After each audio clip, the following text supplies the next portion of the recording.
December the 7th, 1941, and Japanese planes launch a surprise attack on the U.S. naval base at Pearl Harbor in Hawaii. The bombing of the American Pacific Fleet catapulted the U.S. into World War II. The following day, President Roosevelt addressed Congress. December 7th, 1941, a date which will live in infamy. The United States of America was suddenly and deliberately attacked by naval and air forces of the Empire of Japan. As Commander-in-Chief of the Army and Navy, I have directed that all measures be taken for our defense. The loss of life from Pearl Harbor was colossal. Some 2,400 Americans were killed as the Pacific Fleet was pounded.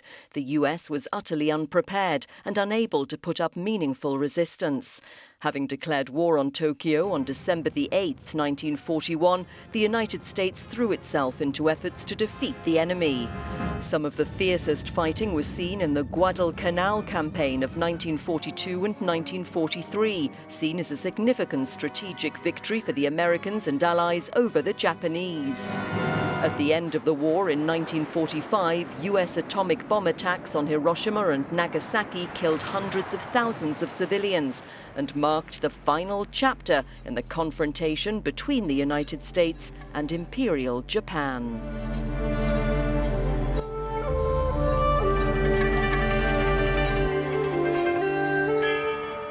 On December the 7th, exactly 75 years on, U.S. veterans honoured fallen comrades who'd perished in Pearl Harbor, an attack that marked a turning point in global history. Many American families were changed that day. America, too, was changed forever.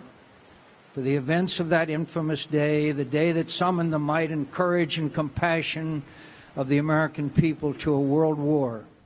This memorial honors the USS Arizona, which sank with 1,177 officers and crew on board and lies at the bottom of Pearl Harbor.